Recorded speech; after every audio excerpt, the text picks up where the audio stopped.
네, 오늘은 실론 7번째 시간입니다. 하나님의 속성, 무한성에 대해서 함께 나눠보고자 합니다. 무한성. 우리 지난주에는 완전성에 대해서 나눴습니다. 하나님은 완전하시다라는 거였어요. 그에 반해 우리는 어떻죠? 우리는 완전한가요? 아니죠. 우리는 부족합니다. 그래서 항상 주님 앞에 뭘 원하시냐? 하나님은 우리의 부족을 시인하기 원하세요. 그래서 하나님이 정말 싫어하는 것 중에 하나가 완벽주의입니다. 완벽주의로 살다가 보면 우리의 삶이 좋은 삶으로 나가는 게 아니라 피폐해짐으로 나아가고 삶을 자책하게 되거든요. 그래서 완벽주의 말고 완전하신 하나님을 고백하며 사셨으면 좋겠습니다. 그리고 부족할 때마다 항상 그래서 내가 하나님이 필요하지, 내가 그래서 말씀이 필요하지, 이렇게 갔으면 좋겠어요. 그래서 지난주에 이런 말씀 드렸는데, 하나님의 장성한 분량으로 이른다라는 게 우리가 완벽해지라는 거 아니죠. 완전하신 하나님께 더 가까이 나아가는 것이 장성한 분량에 이른다, 그렇게 자라간다라는 뜻이라고 했어요. 그래서 시간이 지날수록 점점 하나님께 가까이 다가가고, 하나님, 시간이 지날수록 주님이 더 필요하네요, 이렇게 고백할 수 있는 우리 신앙인이었으면 좋겠습니다. 네, 오늘은 무한성에 대해서 살필 텐데, 여러분, 우리가 살고 있는 세상은 무한할까요? 유한할까요? 유한하죠. 무한한 세상일 것 같지만 언젠간 다 없어진다고 했습니다. 다 썩어질 세상이라고 했습니다.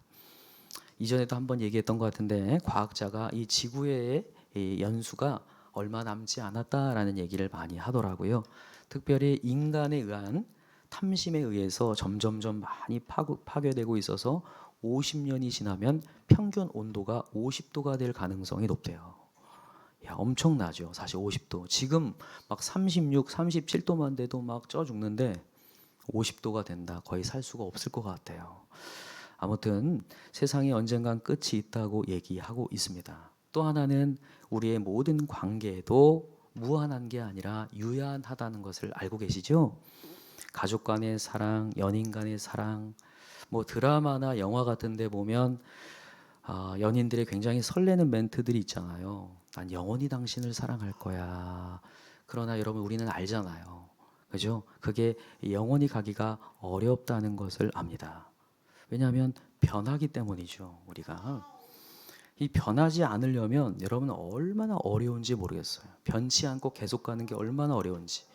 어떤 한 프로그램에 보니까 나이는 60대인데 얼굴이 얼마나 젊은지, 동안 피부예요. 그래서 30대 피부가 된 분을 이렇게 봤는데, 그분이 얼만큼 노력을 많이 했는지, 아침 6시에 일어나서 아침부터 일어나서 필라테스를 하고, 또 달걀 딱 하나 반 정도를 먹고 샐러리를 먹고, 그리고 나서 일어나서 또 조깅을 하고, 그냥 자기의 어떤 일상과 직업 없이 그냥 자기의 모든 피부와 육체를 위해서만 투자해야 겨우 변하지 않고 그렇게 동안 피부를 유지할 수 있다라는 것을 보면서, 야, 인간이 참 쉽지 않구나라는 생각을 하게 되었습니다. 그러니까 우리는 다 변한다는 거죠. 언젠간 다 사라지고 변하고 없어지고, 인간 관계 속에서도, 그리고 아까도 얘기했지만 내가 안 변하더라도 상대방이 변해요.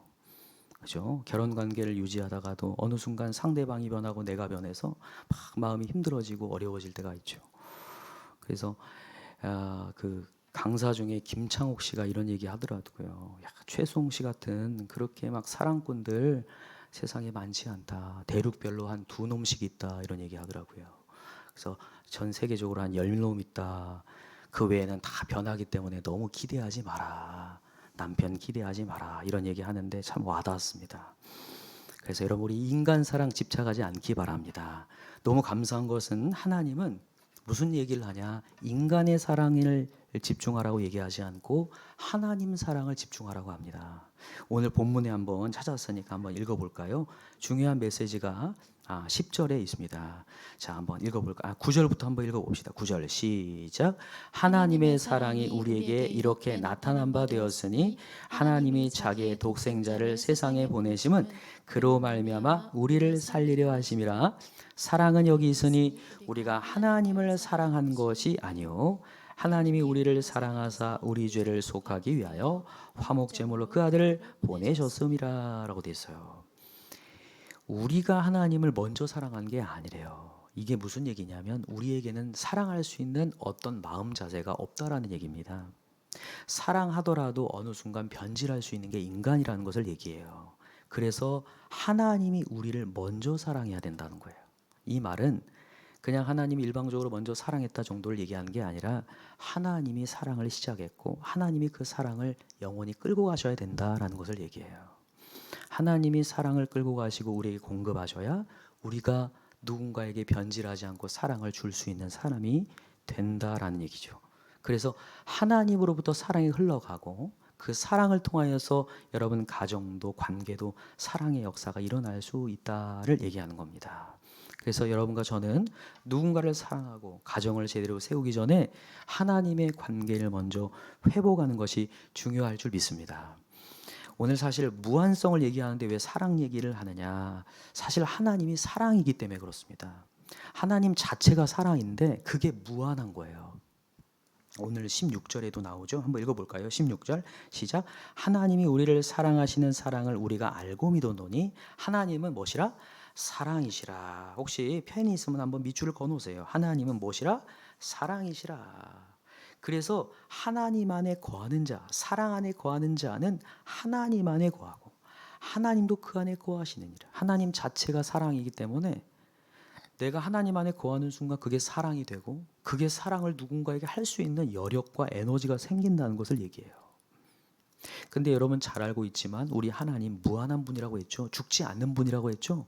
그래서 주를 믿는 자는 죽어도 어떻게 된다고 했죠? 살겠고라고 했습니다. 무릇 살아서 믿는 자는 영원히 죽지 않는 무한함이라고 했어요. 하나님의 거하면 우리가 죽지 않는데 그냥 죽지 않은 여러분 막 고통 속에서 죽지 않으면 진짜 고통인데 그게 아니라 하나님은 사랑이 있어서 그 사랑 안에서 무한성으로 끌고 갈 수 있다는 게 얼마나 은혜인지요. 저는 오늘 말씀을 준비하면서 이 하나님이 무한한 사랑이라는 게 얼마나 큰 은혜인지 다시 한번 깨닫는 게 인간이 아까도 얘기했지만 너무나 쉽게 변하잖아요. 변질하잖아요. 비극적인 결말을 맺을 때도 많고 또 사람들을 오해해서 그렇게 사랑했던 사람에게 막 나도 모르는 사이와 미움과 시기와 질투가 날 때가 많은데 그런 사람에게 하나님의 무한한 사랑으로 우리를 공급하시고 있다는 게 얼마나 은혜인지 모르겠어요. 언젠가 우리가 은혜가 막 충만할 때는 막 주님을 찬양하다가도 어떤 상황과 문제 속에 갇히면요. 그렇게 좋았던 하나님이 사라져버리고 하나님의 외침이 사라져버리고 한숨만 남을 때가 많은데 그때도 여전히 하나님이 우리를 사랑하고 있다는 거예요. 하나님이 우리에게 힘을 주고 계시다는 거예요. 제가 한 책에 찾아보니까 이 세상에 많은 사람들이 있는데 대학의 한 연구 결과에서 사람들을 대상으로 조사를 다 해봤는데 90% 이상이 다 애정 결핍을 가지고 있대요. 애정 결핍을. 그래서 부모에게 받지 못한 사랑을 배우자에게 받으려고 하고 배우자에게 받지 못한 사랑을 자녀에게 받으려고 하고 자녀에게 받지 못한 사랑을 사회에 받으려고 하는 나도 모르는 인정 욕구가 크게 작용할 때가 많다라는 거예요. 근데 이게 90%면 제가 볼 땐 여기에 10%보다 90%가 많을지 않을까 이런 생각이 듭니다. 뭐 이번에 2차 지원금이 90%만 준다고 하는데 다 거의 해당되실 것 같은데 우리 모두가 다 애정 결핍을 어느 정도는 갖고 있거든요. 그렇게 사랑을 많이 준다고 하면 받는다고 하면서도 우리가 결핍을 받을 수밖에 없는 인간인데 여러분 그래서 우리가 다시 한번 하나님의 사랑으로 돌아가야 돼요. 하나님의 극진한 사랑으로. 한 여인의 이런 간절한 기도가 있었습니다. 하나님, 저는 하나님의 사랑이 필요합니다. 라고 정말 간절히 부르짖는 한 여인이 있었는데 이 여인의 이름은 오프라 윈프리입니다. 들어보신 분들은 아시겠는데 미국에서 가장 유명한 방송인이죠. 뭐 미국에서뿐만 아니라 전 세계에서 가장 유명해서 정말 잘 알려져 있는 사람인데 그 사람의 첫 인생은 쉽지 않았습니다. 어릴 때 아버지가 자신을 버렸고 어머니가 홀로 남아 자기를 키우려다 보니까 생계를 유지하려다 보니까 자기를 키울 수가 없었어요. 그래서 거의 방치되고 있다가 6살쯤 되었을 때에 외할머니에게 맡겨집니다. 그런데 그 외할머니가 사랑으로 지극정성으로 키우는 것 같았는데 3년 만에 9살 되던 해에 할머니마저 돌아가셔요. 그리고 나서 이 사촌들하고 같이 지냈는데 이 사촌들이 그렇게 가까이 있는 사람인데도 불구하고 자기에게 강간을 하고 성폭력을 해서 14세에 임신을 하게 됩니다. 근데 그 임신한 그 오프라 윈프리가 아이를 낳았는데 그 자기의 사랑으로 낳은 아이가 2주 만에 죽음을 당해요. 그래서 여러 가지 고통 속에서 자기 인생은 정말 비참하구나. 그래서 자기들 인생을 던져버립니다. 그래서 마약과 담배로 자기 인생의 학창 시절을 바쳐요. 너무나 안타깝죠.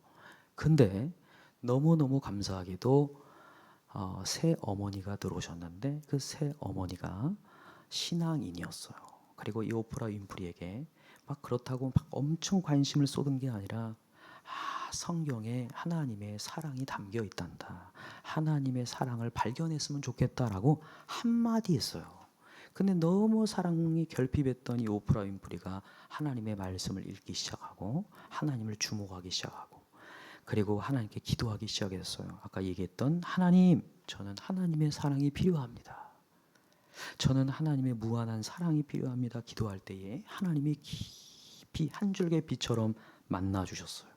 그때부터 그가 상실감으로 사는 인생이 아니라 나는 아빠의 사랑도 못 받고 엄마의 사랑도 못 받고 할머니의 사랑도 못 받고 이렇게 사촌들로부터 내침당한 인생이지만 하나님이 나를 여전히 사랑하신다는 그 무한하신 공급을 깨닫고 그때부터 사람을 살리기 시작하는데 얼마나 사람의 메시지들을 잘 들어주는지 토크쇼에 나가면 사람들이 그냥 다들 그냥 치료가 되고 위로가 되고 역사가 일어나기 시작하면서 그 토크쇼가 막 주목받기 시작하는 거예요. 그래서 미국인으로서는 토크쇼를 진행하는 미국인으로는 최초로 이 세계 영향력 있는 100인에 선정되기도 하고 포브스가 선정하는 또 인물 10인 안에도 들어가기도 한 또 아카데미 시상식에서 평생 공로상을 나이 든 분들이 받는데 이분이 나이가 어린데도 받았습니다. 그러니까 남녀노소가 40대밖에 안 되는 오프라 윈프리의 토크쇼를 보고 막 위로를 받고 또 막 치유가 일어나고 이러니까 모든 사람들이 막 주목을 하다 보니까 그냥 평생 공로상을 줘버렸어요. 아카데미 시상식에서. 이 오프라 윈프리가 그가 이렇게 누군가를 치유하고 사랑할 수 있고 진지하게 그의 마음을 어루만지고 들어줄 수 있었던 이유 단 한 가지라는 거예요. 제가 누구의 사랑을 받지 못했지만 하나님의 무한한 사랑, 변치 않는 사랑을 받았기 때문에 제가 이렇게 될 수 있었습니다. 이렇게 고백하더라고요. 참 와닿는 메시지였습니다. 저는 이 메시지를 들으면서 그렇구나. 사람에게 집착하구나. 사람이 왜 이렇게 저럴까 못마땅해 할 게 아니라 여러분 우리 또 하나님의 사랑으로 돌아가십시다. 내 인생은 왜 이렇게 이럴까? 뭔가 우리의 신앙이 때로는 홀로 신앙생활 할 때 있잖아요. 나 혼자서만 남은 것 같을 때 있잖아요. 아무도 돕지 않은 것 같지. 홀로 외딴 섬에 있을 것 같을 때 있는데 그때도 하나님은 우리를 주목하고 있다는 거예요. 내가 너와 함께한다. 내가 너에게 은혜를 베풀 거다. 그 혹시 나빌 쿠레시라고 하는 한 인물이 있는데 이분이 쓴 책은 알라를 찾다가 예수를 만나다라고 하는 되게 유명한 책을 썼습니다. 이분이 원래는 어디 종교에 있는 사람일까요? 모슬렘, 이슬람 사람이었습니다. 근데 이제 이분이 미국에 이제 유학을 가게 되었는데 거기서 이제 공부를 하다 보니까 항상 깨닫는 게 뭐냐면 너무 자기가 부족하고 자기의 삶의 패턴을 유지하고 뭔가 잘 살아보려고 하는데 맨날 상실감이 오는 거예요. 죄책감과 자책이 맨날 오는 거예요. 내 인생은 왜 이렇게 뭔가 제대로 하지를 못할까에 대한 마음이 막 어렵고 상대방의 평가에 의하여서 맨날 자기가 흔들리는 인생을 살면서 난 좀 뭔가 위로를 좀 받고 싶다. 그래서 자기가 믿고 있는 그 이슬람의 경전인 코란을 좀 찾아보면서 내가 위로를 받아야 되겠다고 하는데 여러분 놀랍게도 코란 경전에는 위로라는 단어가 단 한 개도 없대요. 위로라는 단어가 단 한 개도 없고 어루만지다는 단어도 전혀 없대요. 참 안타깝죠.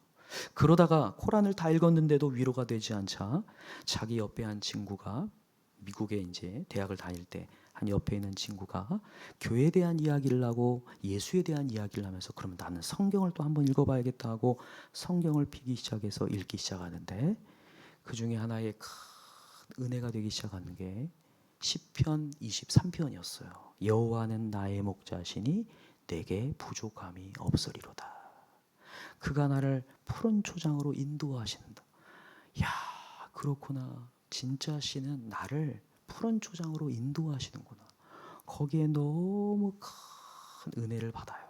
그리고 이제부터 내가 하나님의 말씀을 정말 제대로 읽어봐야겠다 하면서 마태복음부터 읽기 시작하는데 큰 난관에 부딪힙니다. 마태복음 1장에 하필 족보가 시작되잖아요. 그래서 와, 안 되겠다 하고 덮으려다가 그래도 한번 읽어보자 하고 1장을 좀 뛰어넘었어요. 여러분 너무나 성경 읽기 어려우면 1장을 뛰어넘으시기 바랍니다. 그리고 2장부터 읽으면 은혜가 되거든요. 그러다가 이제 5장을 갔는데 5장에 뭐가 나오냐? 애통하는 자는 복이 있나니 저희가 위로를 받을 것이며, 위로하시는 하나님을 깨닫는 거예요. 근데 너무 놀라운 게 지금 자기는 너무 슬프고 너무 애통하고 있는데 애통하는 자가 복이 있다는 거예요. 이렇게 슬픈 자가 복이 있다는 거예요. 코란이나 이슬람은요 항상 잘하고 있어야 되고 잘난 사람에게 하나님이 찾아오는데 성경은 전혀 아닌 거예요.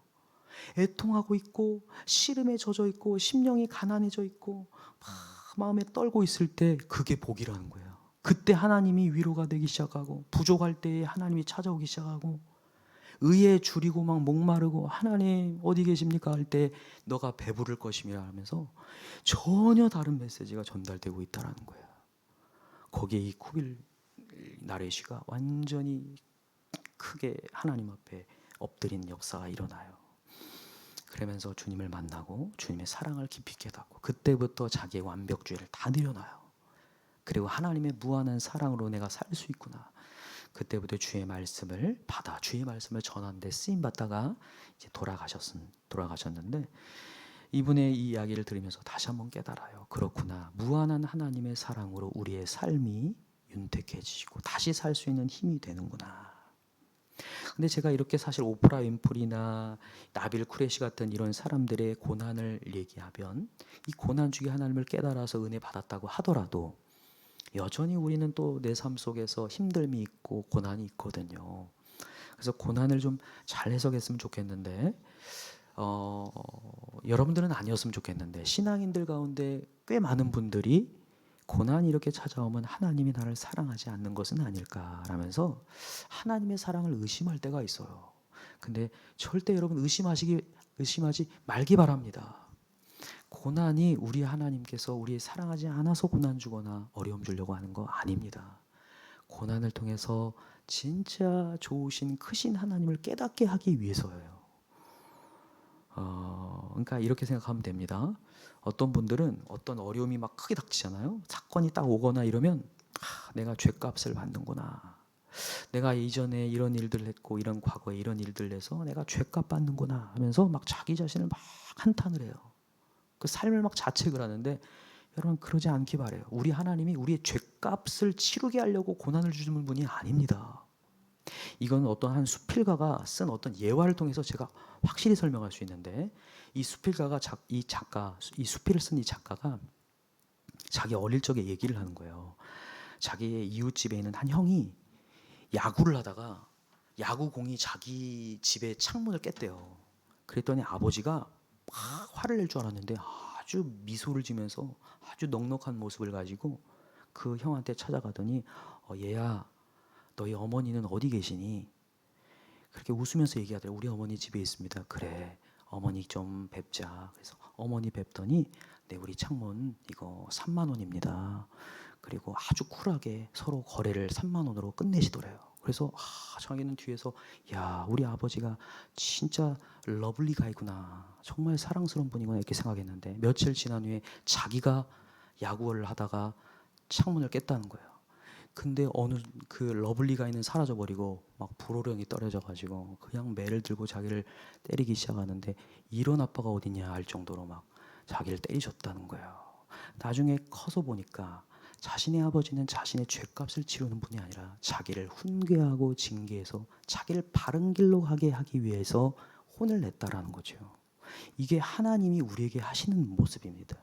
우리가 어떤 잘못을 저지를 때 내 죄값 때문에 그래, 내 과거 때문에 그래 아닙니다. 하나님 우리를 더 정금같이 더 좋은 모습으로 연단하여서 더 하나님의 장성한 귀한 사람으로 만들어내기 위한 하나님의 과정인 줄 믿습니다. 요셉이 그랬고 다윗이 그랬고 여러분과 제가 그런 줄 믿습니다.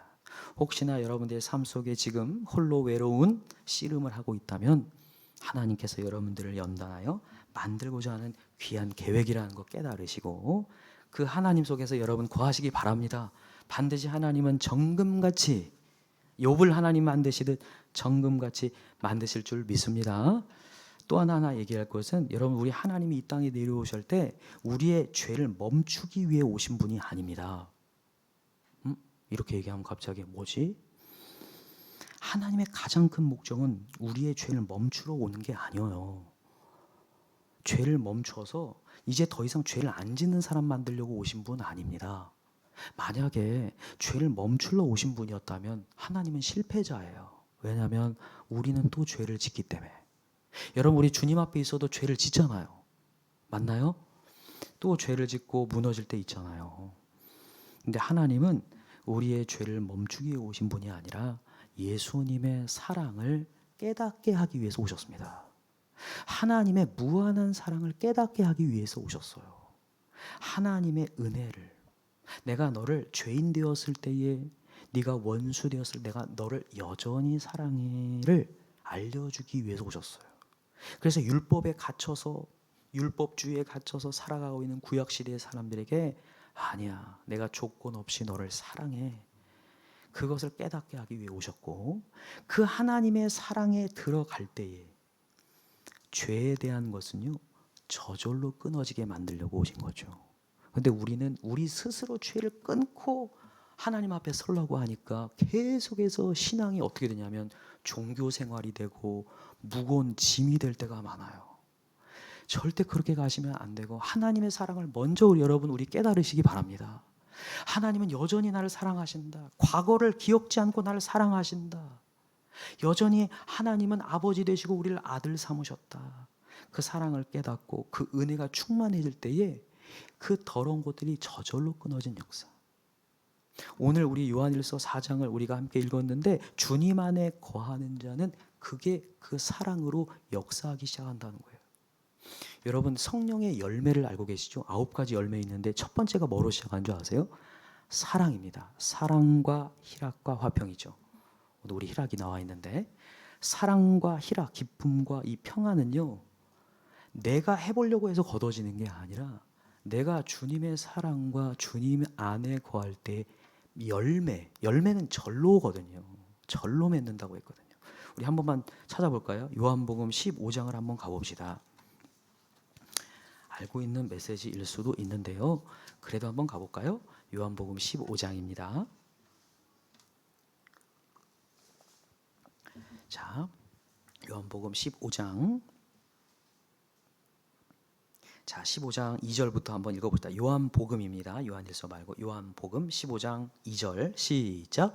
무릇 내게 붙어 있어 열매를 맺지 아니하는 가지는 아버지께서 그것을 제거해 버리시고 무릇 열매를 맺는 가지는 더 열매를 맺게 하려 하여 그것을 깨끗하게 하시느니라. 아멘. 3절. 너희는 내가 이르러 준 말로 이미 깨끗하여 졌으니 내 안에 거하라 나도 너희 안에 거하리라. 가지가 포도나무에 붙어 있지 아니하면 스스로 열매를 맺을 수 없음 같이 너희도 내 안에 있지 아니하면 그러하리라. 네, 그다음이요. 나는 포도나무요 너희는 가지라. 그가 내 안에 내가 그 안에 거하면 사람이 열매를 많이 맺나니 나를 떠나서는 너희가 아무것도 할 수 없으니라. 아멘. 4절을 보면 스스로 열매를 맺을 수 없음이라고 얘기합니다. 그러니까 우리 스스로 사랑과 희락과 화평 못 거둔다는 말입니다. 근데 우리가 계속해서 교만해져서 내가 그렇게 되어지길 원해요. 아닙니다. 우리에게서 나올 수 있는 게 없습니다. 나오다가 지칩니다. 내 힘으로 하나님의 은혜 안 받고 하나님의 큰 사랑 안 받고 내가 뭔가 누군가를 케어해보고 가정을 우뚝 세워보겠다. 절대 안 되죠. 절대 안 된다고 주님 얘기해요. 스스로 열매를 맺을 수 없음 같이라고 얘기했어요. 그래서 주님 앞에 거할 때에 열매는 절로 거두는 거다. 절로 거두는 거. 그래서 여러분과 제가 오늘도 내 목표가 내 삶이 어떻게 해서라도 모든 걸 다 끊고 딱 서야지 아닙니다. 먼저 주님의 은혜를 깨달으시기 바라고 사랑 안에 거하시기 바랍니다. 사랑으로 돌아가시기 바라요.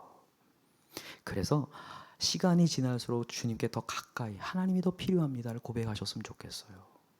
얼마 전에 한 청년이 자기는 예수를 믿고 그리고 자기는 주님을 구주로도 고백하는데 주님을 믿으면 천국 간다고 했는데 저는 영원한 천국을 바라지 않는데요. 되게 의아한 말을 하더라고요. 왜 영원한 천국을 바라지 않느냐니까 그 친구의 뉘앙스를 쭉 보니까 자기가 이 땅에서 삶을 살면 살수록 나이가 들면 들수록 비극이라는 거예요. 그런데 그렇게 나이가 들고 시간이 지날수록 점점 비극이 많아지고 짊어질 게 많아지다 보니까 이게 만약에 영원한 천국까지 계속된다면 자기는 비극일 것 같은 거죠. 그러니까 영원한 천국을 바라지 않는 거예요. 아니, 그 착각하는 겁니다. 근데 여러분 우리 하나님께 짐을 맡겨버리는 거고 하나님께서 길을 여시는 건데 이 땅에서 내 안에 갇혀 있다 보니까 영원한 천국조차도 비극이라고 생각할 정도인 거예요. 제가 그 얘기를 들으면서 참 안타깝더라고요. 여러분 아까도 얘기했지만 우리의 나이가 들수록 점점 하나님이 커졌으면 좋겠어요. 하나님 은혜가 커지고 제가 정말 주님의 제가 필요합니다. 주님의 역사가 필요합니다를 더 고백하고 주님 앞에 엎드릴 때 하나님께서 또 살게 하시고 또 길을 열어 가시고 또 열매를 거두어 가시는 역사를 보여주실 줄 믿습니다. 그래서 여러분 우리 땅 차원 말고 하나님의 차원으로 나아가셔서 하나님의 열매들을 사랑과 희락과 화평 오래 참음 자비 양성 충성 온유 절제 오늘 또 온겸이도 왔네요. 오늘 성령의 열매들이 오셨는데 하나님의 사랑으로 말미암아 성령의 열매를 주렁주렁 거둘 수 있는 귀한 시간들 다 되셨으면 좋겠습니다. 마지막으로 여러분 무한한 하나님 사랑 체험하기 위해서 제가 세 가지 좀 권면을 좀 드릴게요. 실천사항입니다. 첫 번째는 여러분 하나님의 사랑이 크게 안 느껴진다. 은혜를 좀 회복하고 싶다. 여러분 요한일서를 1장부터 쭉 5장까지를 쭉 읽으셨으면 좋겠어요. 깊이 한번 묵상하시면서 몇 번이고 한번 요한일서를 읽으시면 참 좋겠습니다. 사랑에 대한 메시지가 이 요한일서에 많이 담겨 있어요. 여러분 이 요한일서는 사도 요한이 썼거든요. 근데 이 요한이 원래 별명이 보아너게였습니다. 우레의 아들. 분노가 많고요. 화가 많은 사람이었어요. 업앤다운이 심한 사람이었어요. 근데 하나님의 극진한 사랑을 받고 그가 하나님의 사랑을 노래하면서 평정심을 유지합니다. 그래서 자기의 인생 끝날까지 하나님을 노래하다가요.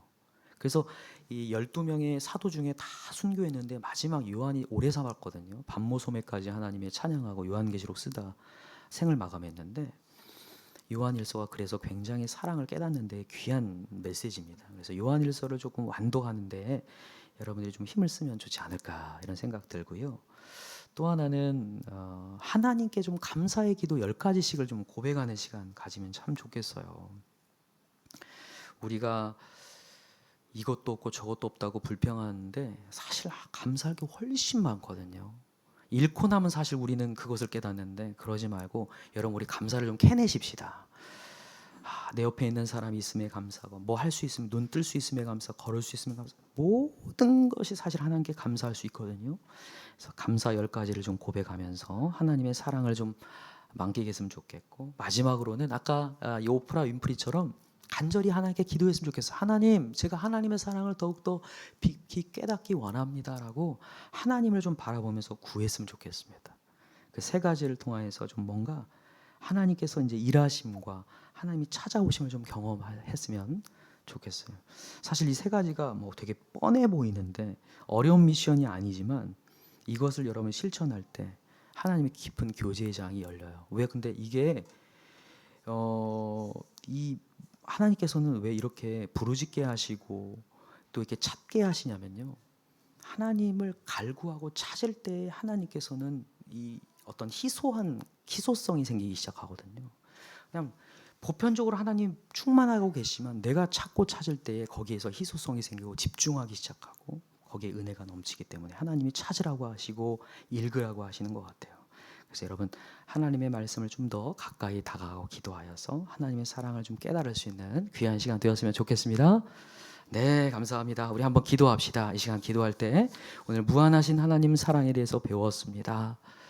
하나님 사랑이 때로는 쉽지 않고 또한 이 땅의 삶을 하나님의 은혜로 나아가기가 쉽지 않을 때가 참 많은데 그때마다 우리 하나님의 말씀을 넣어주시며 나는 여전히 너를 포기하지 않았고 너의 길을 인도하고 있다. 오늘 그 하나님의 극진한 사랑을 깨달아갈 수 있는 귀한 시간 되게 도와주시옵시고, 오프라 윈프리가 인생의 고난과 비극 속에서 무한하신 하나님의 사랑을 깨닫고 그 사랑이 충전되어 사람을 살리는 데 쓰임받았던 것처럼 여기 나온 우리 모든 성도들이 애정 결핍 속에 살아가는 영혼들에게 하나님의 사랑을 충전해 줄 수 있는 하나님의 사랑의 사도로 거듭나는 귀한 시간 다 되게 도와 주옵소서. 예수님의 이름으로 기도하옵나이다. 아멘.